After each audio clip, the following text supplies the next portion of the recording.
seu direito. Juízes, promotores, advogados, defensores, todos em um debate para esclarecer o seu direito de consumidor. Seu direito em tupi.am, tupi.fm, com a participação do Dr. André Botelho, representante da OAB, e o Dr. Jorge Tardan, advogado e professor universitário também. O nosso tema hoje, turista, quem gosta de viajar, sofrendo nas mãos das companhias aéreas. Antigamente tinha até refeição nos aviões, rapaz. Eu trabalhei muito tempo em São Paulo, mas continuava morando no Rio, viu, doutor André? E tinha sempre um lanchezinho muito interessante, vinha numa bandejinha, especialmente da Varig. Hoje em dia, qualquer viagemzinha que a gente faça é uma barrinha de cereais e olhe lá, doutor André. Isso aí é o quê? Se der um lanchinho, aumenta tanto assim o preço da passagem? Eu acho que não custa nada a gente estar sempre fazendo um agrado para o cliente, né? Aquele velho ditado, o cliente tem sempre razão. Mas no caso das companhias aéreas, realmente, de um tempo para cá está ficando bem escasso. Isso quando eles não cobram para você efetivamente ter que pagar por essa barrinha. Então, o consumidor só tem que estar atento que é um contrato de transporte. Ele pode entrar, né, pela internet, no site, e ter acesso ao contrato. E lá vai estar dizendo o que vai ter direito de refeição, se for uma viagem internacional mais longa, se vai ter direito a quantas refeições. Então está tudo lá bonitinho estipulado. Se não cumprir, aí ele pode estar reclamando. Aí ele pode reclamar. Agora, Exatamente. A passagem de ônibus interestadual e tal, essa coisa toda, o cidadão pode escolher se ele paga o seguro ou não, seguro de vida, não é? Na passagem de ônibus, viagem de ônibus. A passagem de avião também é assim? Está ali embutido o preço de um seguro para o cidadão? O que ocorre? Depende do país que o cidadão ele vai. Tá? Alguns países, por exemplo, no caso de Portugal, eu fiz uma viagem agora no final do ano, foi obrigatório eu estar contratando esse seguro.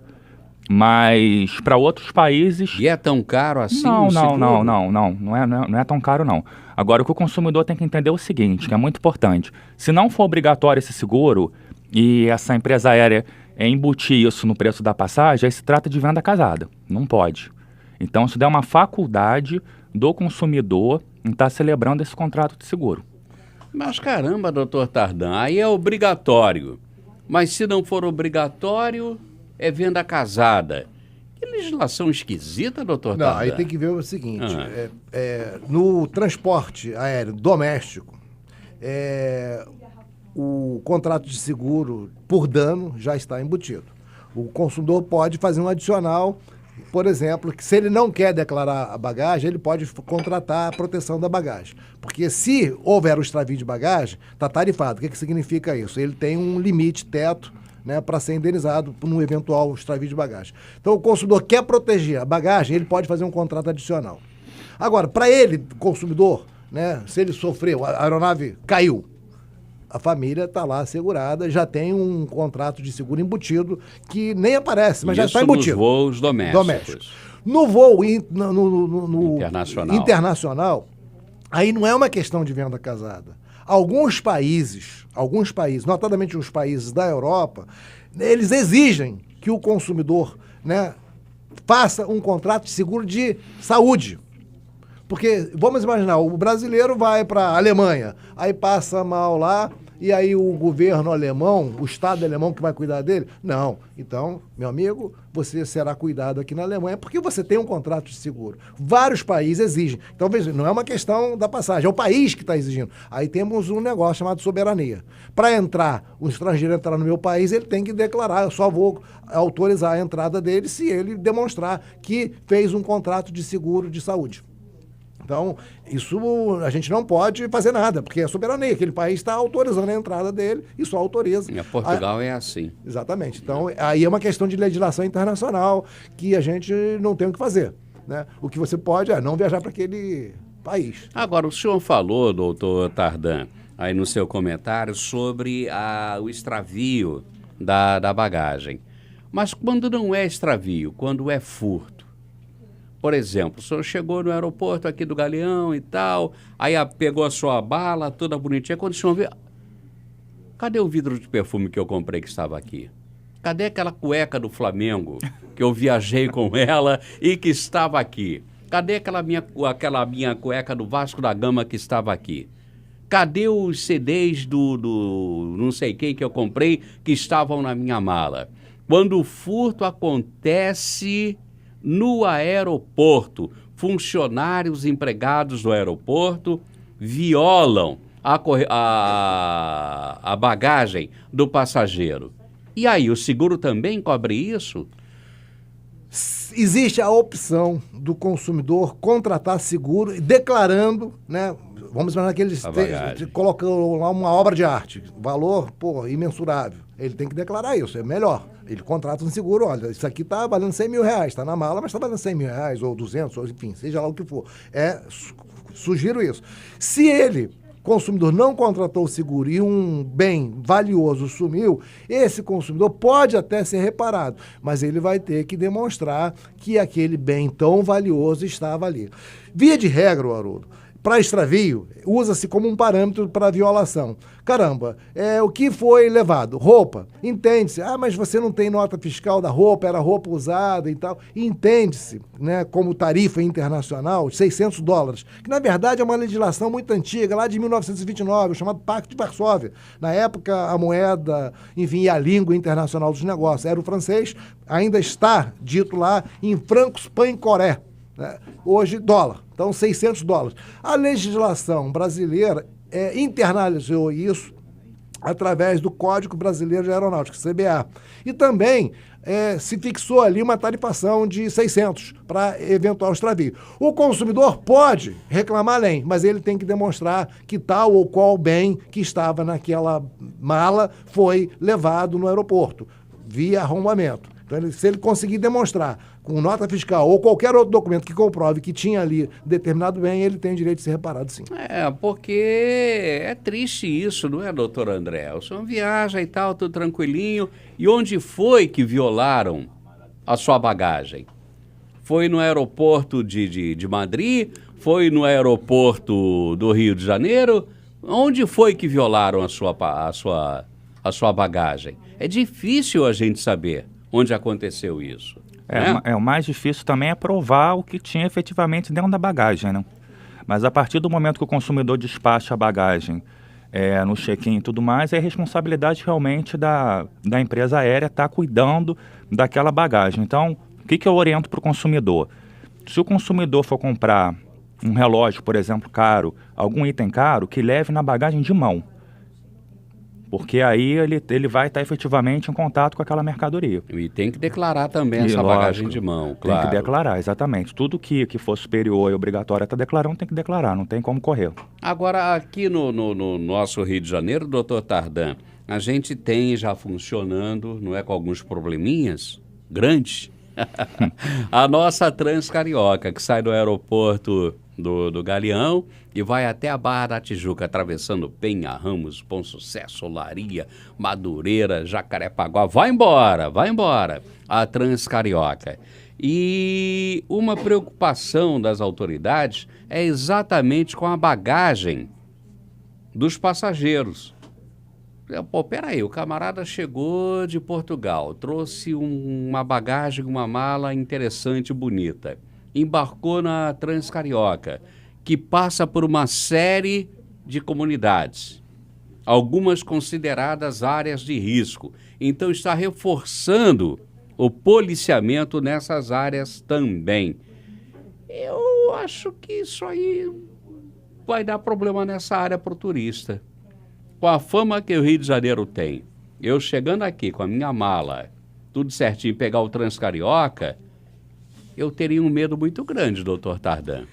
Isso aconteceu, né, com frequência, hoje diminuiu, graças a Deus, na linha vermelha, né? Um determinado grupo identifica lá uma van que está levando turistas ou passageiros retornando para o país com bagagem muito interessante, identifica e persegue e captura ao longo do trecho.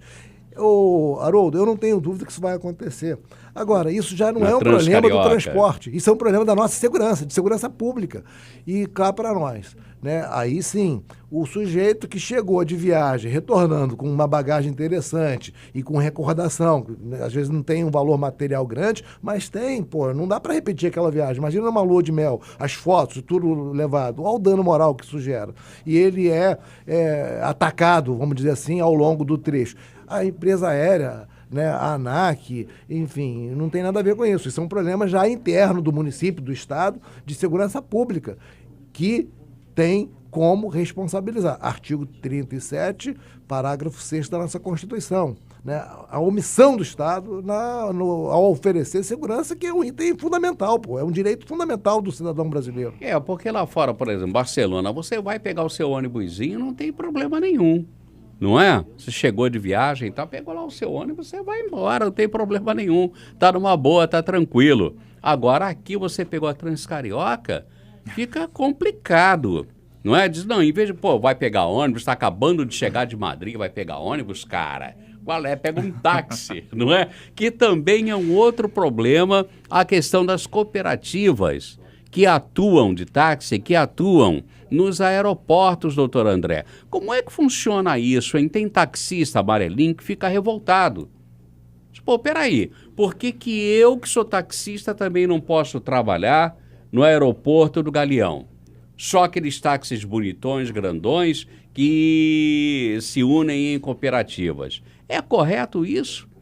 O cidadão pode ser impedido de trabalhar ali, o taxista, se ele não faz parte daquela cooperativa? É certo isso, essa reserva de mercado? Como existe um acordo entre o aeroporto e essas cooperativas, né, em tese... É um acordo ou é uma licitação? Como é que funciona isso? Uma licitação, exatamente. Então, em tese, não tem muito o que se fazer. O que o consumidor tem que estar atento é sempre estar indo no taxímetro. Não, porque, geralmente, nessas viagens, ele já faz um preço fixo. Daqui até a ilha... da Tijuca. Exatamente, é X. Então, o consumidor tem que exigir que essas viagens sejam feitas no taxímetro. E aí a ANAC, as companhias aéreas, a Infraero não tem responsabilidade nenhuma, já que é uma licitação para escolher a cooperativa que vai operar naquele aeroporto, a Infraero não tem responsabilidade nenhuma se acontecer uma coisa errada, se um serviço não for bem prestado, se o taxista, por infelicidade, é um 171, doutor Tardan. A Infraero tem ou não tem responsabilidade aí? Tudo isso tem que mudar e está mudando e vamos acelerar a mudança. Conversávamos sobre democracia líquida. Tá bom, então tem lá a cooperativa que tem dono. Esse negócio de dono do pedaço tem que acabar. Não um conluio, ou com licitação, ou sem licitação, o fato é que tem cooperativa que se diz dono daquele pedaço rodoviário do Santos Dumont, do Internacional, isso tem que acabar. E o consumidor pode acelerar, né, o fim desses donos de pedaço. Porque aquilo ali é como se fosse uma milícia. Né? O cara é o dono ali e faz o que ele quer. O consumidor, hoje, ele conta com a tecnologia para auxiliá-lo. Isso é democracia líquida. Então, eu vou lá no meu aplicativo e chamo um táxi, o que eu quiser. Né? Temos N aplicativos. Então, eu sei quem é o taxista, sei se ele é bom, está pontuado. Cada consumidor classifica o taxista. Já temos vários aplicativos para isso. Está perto do aeroporto? Eu vejo lá, esse cara, o carro dele é decente. Eu sei inclusive o carro, o ano, o alvará, placa. Sei tudo dele. E chama esse cara. Eu não preciso ficar mais refém daquele sujeito que está ali abrindo a porta e carregando a mala e cobra o que ele quer se eu chego de madrugada no aeroporto. Eu não tenho outra opção. Tem lá aquela fila, eu tenho que pegar o primeiro da fila. Porque os donos lá do pedaço estão organizando a fila. Isso é um absurdo. O consumidor tem a tecnologia a seu favor. E isso, temos que incentivar isso. As cooperativas estão fazendo um lobby muito forte contra esses aplicativos. Mas eu sou totalmente pela tecnologia. Consumidor, faça uma opção, chega no aeroporto, liga lá o teu tablet e chama lá, através de um aplicativo, o seu taxista, aquele que você, quero esse aqui porque eu tô vendo a licença dele, o ano do carro, e chama ele. É direito daquele taxista, ele não tá fazendo plantão ali, ele não é pedaço, ele foi chamado. E é seu direito. Chamei o meu taxista. Eu não tenho que ficar refém daquele dono de pedaço lá. Isso tem que acabar e vai acabar. Porque hoje é complicado, mesmo que o senhor use o aplicativo, doutor André, para escolher o seu automóvel, escolher o seu taxista, na hora que ele chegar no aeroporto do Galeão. Já deu até briga, mas... No aeroporto do Galeão, para que o senhor embarque e tal, faça sua viagem ou para Barra da Tijuca, ou para Ilha, ou para Ipanema, seja para onde for, os taxistas cooperativados que estão ali... Dá até briga. Já saiu. Já. Pancadaria, não é? Mas aí o que você faz, Haroldo? Eu faço isso. Né? O senhor usa o aplicativo? Sim. Ao invés de pegar o táxi, né? Desembarquei. Aí eu marco com o taxista para evitar e protegê-lo, até que isso efetivamente mude. Eu não pego o táxi no desembarque, eu pego no embarque. Porque o taxista está esperando. É um truque. Eu desço, ou subo, depende do aeroporto. Eu chamo o taxista, me pega no embarque. É como se ele estivesse chegando, aí ninguém pode controlar ele. E eu pego ele. Pô, sei qual é a placa dele, eu chamei pelo aplicativo. Se eu ficar lá no desembarque, aqueles donos do pedaço vão ficar lá de olho nesse taxista e pode acontecer, inclusive, de violência. Mas eu ajudo o taxista que me interessa. Olha, me pega no embarque, não no desembarque. No embarque, não no desembarque. Tem que usar de artifício para poder... É o jeitinho brasileiro. Não é? Para ser atendido da maneira que a gente quer. Agora, os cooperativados que atuam em aeroportos, eles alegam, o doutor André, que o carro deles é um carro muito bem cuidado, é um carro bonito, é um carro moderno, é um carro espaçoso, é um carro limpinho, e isso tudo é verdade. Isso tudo é verdade, doutor André. Raramente o senhor vê um carro desse aí de cooperativas, aliás, para ser sincero, raramente, eu nunca vi em estado ruim de conservação. Eu nunca vi. Isso tudo é verdade. Hoje no Rio de Janeiro, né, a gente tem a vistoria anual de veículos. Então, em tese, era para todos os veículos estarem em bons estados que trafegam na rua. Mas a gente pega uns táxis aí amarelinhos que, pelo amor de Deus, dá vontade de chorar, dá até medo. Mas a qualidade do serviço, efetivamente, é melhor sim. Mas não justifica eles comandarem tudo. Não justifica. E por que permanecem? É isso que eu não entendo. Tem umas vantagens, né? Mas por que se não justifica, se parece que não tem amparo legal, por que tem amparo legal? Tem amparo. Ela concorreu, listou, tem autorização do município, ganhou. Do Estado, da União, sempre tem autorização.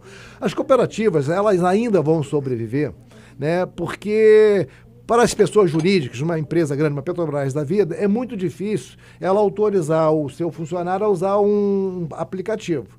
Porque ela quer receber uma fatura no final do mês. Então, é interessante para as grandes empresas, é uma cooperativa que tem lá a fatura mensal.